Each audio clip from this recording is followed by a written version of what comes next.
वाल्मीकि रामायण के अनुसार बचपन में एक सुबह हनुमान को भूख लगी थी और उन्होंने उगते हुए लाल रंग का सूर्य देखा। वह उसे पका हुआ फल समझकर खाने के लिए उछल पड़ा। हिंदू किंवदंती के एक संस्करण में देवताओं के राजा इंद्र ने हस्तक्षेप किया और हनुमान पर अपने वज्र से प्रहार किया। यह हनुमान के जबड़े पर लगा और वह टूटे हुए जबड़े के साथ मृत होकर पृथ्वी पर गिर पड़े। हनुमान के पिता वायु परेशान हो गए और उन्होंने पृथ्वी की सारी वायु वापस ले ली।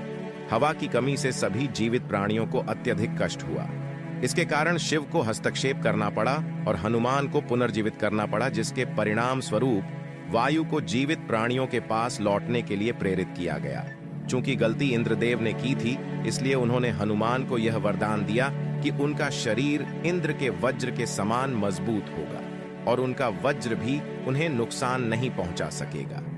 इंद्र के साथ साथ अन्य देवताओं ने भी उनकी इच्छाएं पूरी की। अग्नि देवता ने हनुमान को एक इच्छा दी कि आग उन्हें नुकसान नहीं पहुंचाएगी। भगवान वरुण ने हनुमान की इच्छा पूरी की कि पानी उन्हें नुकसान नहीं पहुंचाएगा। वायु देवता ने हनुमान की एक इच्छा पूरी की कि वह हवा के समान तेज होंगे और हवा उन्हें नुकसान नहीं पहुंचाएगी।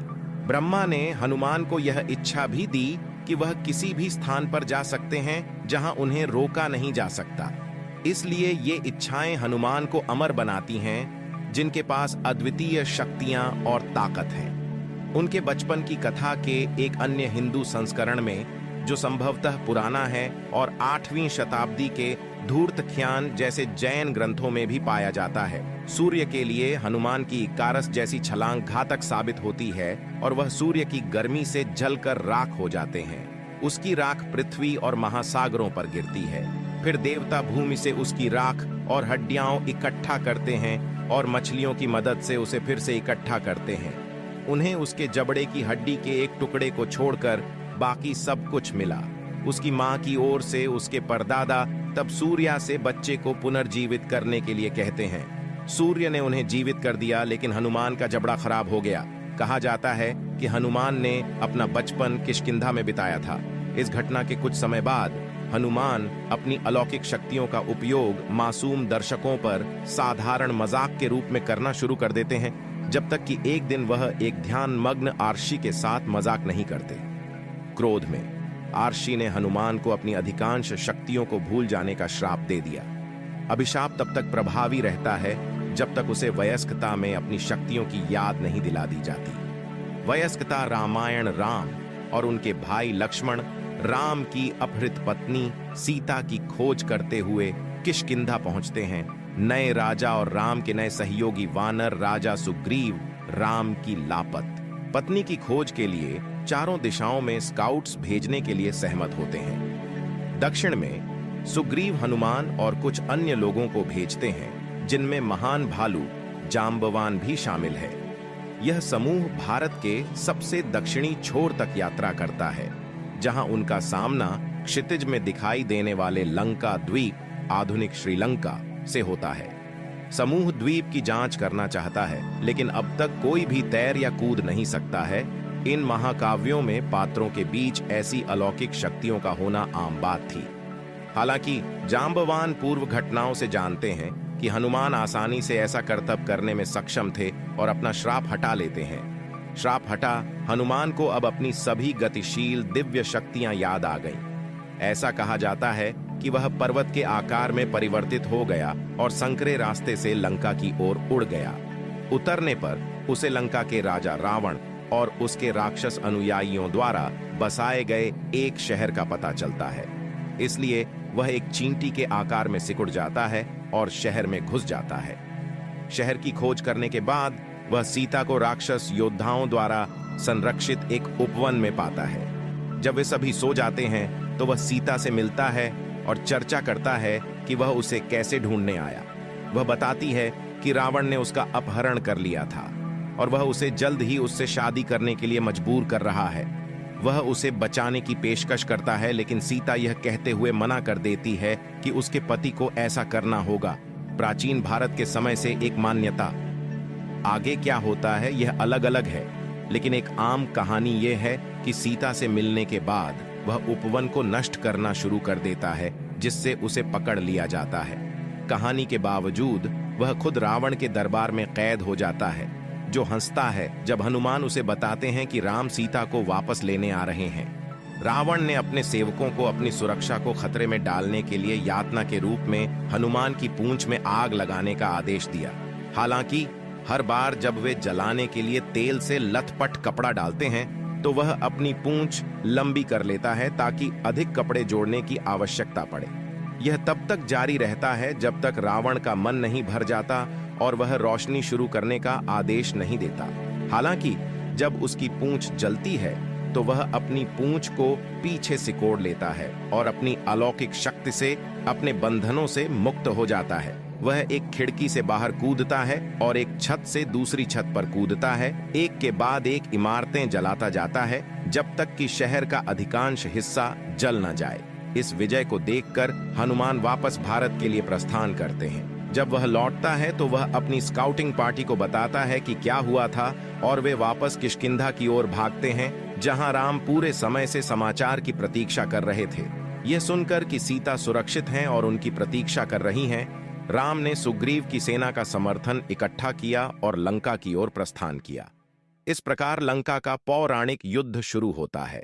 लंबे युद्ध के दौरान हनुमान ने सेना में एक सेनापति की भूमिका निभाई। एक तीव्र लड़ाई के दौरान राम के भाई लक्ष्मण बुरी तरह घायल हो गए। यह सोचा गया था कि वह हिमालय पर्वत की जड़ी बूटी की सहायता के बिना मर जाएगा। हनुमान ही एकमात्र ऐसे व्यक्ति थे जो इतनी जल्दी यात्रा कर सकते थे और इस प्रकार उन्हें पहाड़ पर भेज दिया गया। पहुंचने पर उसे पता चला कि पहाड़ के किनारे कई जड़ी बूटियां थीं और वह गलत जड़ी बूटी वापस नहीं ले जाना चाहता था। इसलिए इसके बजाय वह एक पहाड़ के आकार का हो गया। उसने पृथ्वी से पहाड़ को चीर दिया और उसे युद्ध में वापस उड़ा दिया। यह कृत्य शायद हिंदुओं के बीच उनका सबसे प्रसिद्ध कृत्य है। कहा जाता है कि इस पर्वत का एक टुकड़ा नीचे गिर गया था और माना जाता है कि वर्तमान समय का माउंट रूमा साला गिरा हुआ टुकड़ा है। अंत में राम ने भगवान विष्णु के अवतार के रूप में अपनी दिव्य शक्तियों को प्रकट किया और रावण और बाकी राक्षस सेना को मार डाला। अंत में राम राजा के रूप में अपने स्थान पर लौटने के लिए अपने घर अयोध्या लौट आए। युद्ध में उनकी सहायता करने वाले सभी लोगों को उपहार देकर आशीर्वाद देने के बाद राम ने हनुमान को अपना उपहार दिया, जिन्होंने उसे फेंक दिया। इस कृत्य से हतप्रभ कई न्यायालय अधिकारी नाराज हो गए। हनुमान ने उत्तर दिया कि राम को याद करने के लिए किसी उपहार की आवश्यकता नहीं है, वह हमेशा उनके हृदय में रहेंगे। कुछ अदालती अधिकारियों ने, जो अभी भी परेशान थे, उनसे सबूत मांगा और हनुमान ने अपनी छाती फाड़ दी, जिसके हृदय पर राम और सीता की छवि थी। अब एक सच्चे भक्त के रूप में साबित होने पर राम ने उन्हें ठीक किया और उन्हें अमृता का आशीर्वाद दिया। लेकिन हनुमान ने इससे इनकार कर दिया और केवल उनकी पूजा करने के लिए राम के चरणों में जगह मांगी। प्रभावित होकर राम ने उसे वैसे भी अमृता का आशीर्वाद दिया। शेषनाग की तरह हनुमान कल ब्रह्मांड के विनाश के बाद भी जीवित रहेंगे। रामायण की घटनाओं के सदियों बाद और महाभारत की घटनाओं के दौरान हनुमान अब एक लगभग भूले हुए देवता हैं, जो जंगल में अपना जीवन जी रहे हैं। कुछ समय बाद भगवान वायु के माध्यम से उसका आध्यात्मिक भाई भीम अपनी पत्नी के लिए फूलों की तलाश में गुजरता है। हनुमान को इसका एहसास हो गया और उन्होंने उन्हें सबक सिखाने का फैसला किया, क्योंकि भीम को अपनी अलौकिक शक्ति का घमंड करने के लिए जाना जाता था। इस समय अलौकिक शक्तियां रामायण की तुलना में बहुत दुर्लभ थीं, लेकिन फिर भी हिंदू महाकाव्यों में देखी जाती हैं। भीम का सामना एक कमजोर बूढ़े वानर के रूप में जमीन पर लेटे हुए हनुमान से हुआ। उन्होंने हनुमान से हटने को कहा, लेकिन वे नहीं हटे। चूंकि इस समय किसी व्यक्ति के ऊपर से पैर उठाना बेहद अपमानजनक माना जाता था, इसलिए हनुमान ने रास्ता बनाने के लिए अपनी पूंछ ऊपर उठाने का सुझाव दिया। भीम ने हृदय से स्वीकार कर लिया, परंतु पूंछ नहीं उठा सके। भीम ने नम्र होकर महसूस किया कि वह दुर्बल वानर कोई देवता है और उन्होंने उससे स्वयं को प्रकट करने के लिए कहा। हनुमान ने स्वयं को प्रकट किया, जिससे भीम को बहुत आश्चर्य हुआ और दोनों भाई गले मिले। हनुमान ने भविष्यवाणी की कि भीम जल्द ही एक भयानक युद्ध का हिस्सा होगा और भीम से वादा किया कि वह अपने भाई अर्जुन के रथ के ध्वज पर बैठेंगे और भीम के लिए युद्ध का नारा लगाएंगे, जिससे उनके दुश्मनों के दिल कमजोर हो जाएंगे। सामग्री: हनुमान ने अपने भाई को उसकी खोज में छोड़ दिया और उस भविष्यवाणी वाले युद्ध के बाद 1600 के दशक की शुरुआत तक उन्हें दोबारा नहीं देखा जाएगा। राम और लक्ष्मण की मृत्यु से ठीक पहले रामायण और राम कथा के विभिन्न संस्करण अपने अंत की ओर बताते हैं कि हनुमान को अमर होने का आशीर्वाद प्राप्त है। वह हमेशा के लिए मानवता का हिस्सा रहेंगे, जबकि राम की कहानी जीवित रहेगी और कहानी चलती रहेगी जैसे देवता हमेशा कहानी सुनाते हैं। इस प्रकार वह सदैव जीवित रहेगा। वह जो भौतिक जगत की सभी भौतिकवादी चीजों से अपनी वासना को नियंत्रित करता है। क्रूप और सुंदर: हिंदू ग्रंथों में उनका वर्णन बाहर से क्रूप, बदसूरत, लेकिन दिव्य रूप से सुंदर, अंदर से सुंदर के रूप में किया गया है। हनुमान चालीसा में उन्हें पिघले हुए सोने के रंग, कंचना बरण बिरजा सुबेसा के साथ सुंदर बताया गया है। कामरूपिन: वह अपनी इच्छानुसार आकार बदल सकता है, सबसे छोटे से भी छोटा हो सकता है, सबसे बड़े प्रतिद्वंद्वी से भी बड़ा हो सकता है। वह इस विशेषता का उपयोग लंका में कैद होने और उसमें प्रवेश करने के लिए करता है, क्योंकि वह लंका में कैद अपहृत सीता की खोज करता है। बाद में सीता को अपनी असली शक्ति दिखाने के लिए वह चमक से चमकते हुए एक पर्वत के आकार का रूप धारण कर लेता है। शक्ति: हनुमान असाधारण रूप से शक्तिशाली हैं। किसी भी उद्देश्य के लिए कोई भी बोझ उठाने में सक्षम है। उनकी इस विशेषता को दर्शाते हुए उन्हें वीर, महावीर, महाबल और अन्य नामों से बुलाया जाता है। राम और रावण के बीच महाकाव्य युद्ध के दौरान राम के भाई लक्ष्मण घायल हो गए। उसे केवल एक विशेष हिमालय पर्वत में पाई जाने वाली जड़ी बूटी से ही ठीक किया जा सकता है और उसकी मृत्यु को रोका जा सकता है। हनुमान छलांग लगाते हैं और पर्वत ढूंढ लेते हैं। वहां रामायण में कहा गया है, हनुमान ने पाया कि पर्वत कई जड़ी बूटियों से भरा हुआ है। वह नहीं जानता कि कौन सा लेना है, इसलिए वह पूरे हिमालय पर्वत को उठा लेते हैं और लक्ष्मण के लिए भारत भर से लंका तक ले जाते हैं। इस प्रकार उनकी अपार शक्ति लक्ष्मण को उनके घाव से उबरने में मदद करती है। यह किंवदंती प्रतिमा विज्ञान का लोकप्रिय आधार है, जहां उन्हें उड़ते हुए और अपनी हथेली पर एक पर्वत उठाए हुए दिखाया गया है। अभिनव: हनुमान को ऐसे व्यक्ति के रूप में वर्णित किया गया है जो लगातार कठिन परिस्थितियों का सामना करते हैं, जहां प्रतिकूल या परिस्थितियां उनके मिशन और उनके अस्तित्व को खतरे में डालती हैं। फिर भी वह परिस्थितियों को मोड़ने का एक अनोखा तरीका खोज लेता है। उदाहरण के लिए, जब वह सीता को पाता है, राम का संदेश देता है और उसे समझाता है कि वह वास्तव में राम का सच्चा दूत है, तो उसे जेल प्रहरियों द्वारा खोजा जाता है। उन्होंने हनुमान को गिरफ्तार कर लिया और रावण के आदेश के तहत उन्हें सार्वजनिक फांसी पर ले गए। वहां रावण के रक्षकों ने उसे प्रताड़ित करना शुरू कर दिया। उसकी पूंछ को तेल लगे कपड़े से बांध दिया और आग लगा दी। फिर हनुमान छलांग लगाते हैं, एक महल की छत से दूसरे पर कूदते हैं। इस प्रकार सब कुछ जलकर खाक हो जाता है। भक्ति: हनुमान को राम और सीता के अनुकरणीय भक्त के रूप में प्रस्तुत किया जाता है। भागवत पुराण, भक्तमाला, आनंद रामायण और रामचरितमानस जैसे हिंदू ग्रंथ उन्हें ऐसे व्यक्ति के रूप में प्रस्तुत करते हैं जो प्रतिभाशाली, मजबूत, बहादुर और आध्यात्मिक रूप से राम के प्रति समर्पित है। रामायण और रामचरितमानस जैसी राम कहानियां आदर्श, गुणी और दयालु पुरुष, राम और महिला सीता की हिंदू धार्मिक अवधारणा प्रस्तुत करती हैं, जिससे हनुमान के लिए निर्दिष्ट गुणों का संदर्भ मिलता है। विद्वान योगी मध्यकालीन ग्रंथों और उसके बाद जैसे कि तुलसीदास के ग्रंथों में हनुमान के गुणों में हिंदू धर्म के वेदांत दर्शन, वेदों का विद्वान, एक कवि, एक बहुज्ञ, एक व्याकरणविद, एक गायक और संगीतकार जैसे उत्कृष्ट गुण शामिल हैं।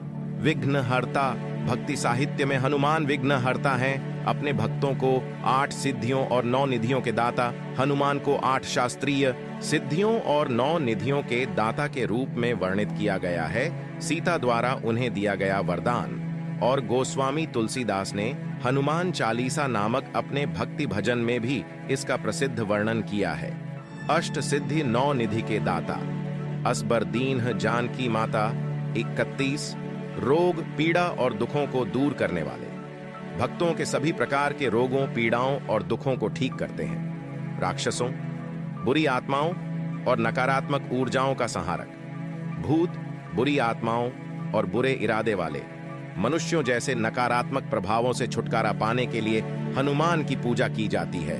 हनुमान के निम्नलिखित नाम इनमें से कुछ गुणों का वर्णन करते हैं। रक्षो विध्वंसकारक, अक्षहंत्रे, दशग्रीव कुलांतक, लंकिनी भंजना, सिंहिका प्राण भंजना, महारावण मर्दन, काल नेमी प्रमथना, श्री राम और स्वयं के भक्तों के रक्षक और रक्षक, राम के दरबार के द्वारपाल और रक्षक और भक्तों के रक्षक और रक्षक। पांचमुखी या पंचमुखी, जब वह अपना उग्र रूप धारण करता है। पूर्व की ओर मुख वाला हनुमान चेहरा अंजनेय, जो मन की पवित्रता और सफलता प्रदान करता है। दक्षिण मुखी पुरुष शेर चेहरा कार्ला उग्रवीरा नरसिम्हा, जो विजय और निर्भयता प्रदान करता है। पश्चिम की ओर मुख वाला गरुड़ मुख महावीर गरुड़, जो काले जादू और जहर से सुरक्षा प्रदान करता है।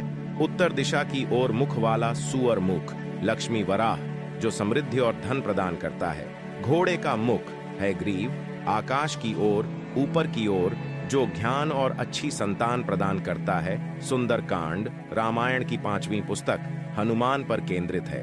राक्षस राजा रावण द्वारा सीता का अपहरण करने के बाद राम के 14 वर्ष के वनवास के अंतिम वर्ष में हनुमान की मुलाकात राम से हुई। राम अपने भाई लक्ष्मण के साथ अपनी पत्नी सीता की खोज कर रहे हैं। ये और संबंधित राम किंवदंतियां हनुमान के बारे में सबसे व्यापक कहानियां हैं। भारत में रामायण के कई संस्करण मौजूद हैं। ये हनुमान, राम, सीता, लक्ष्मण और रावण की विभिन्न किंवदंतियां प्रस्तुत करते हैं। आंकड़े और उनके विवरण भिन्न भिन्न हैं, कुछ मामलों में तो काफी भिन्न है। पूरे कथा के बारे में जानने के लिए पार्ट 3 कमेंट्स में जरूर लाइक और वीडियो को लाइक करके चैनल को जरूर सब्सक्राइब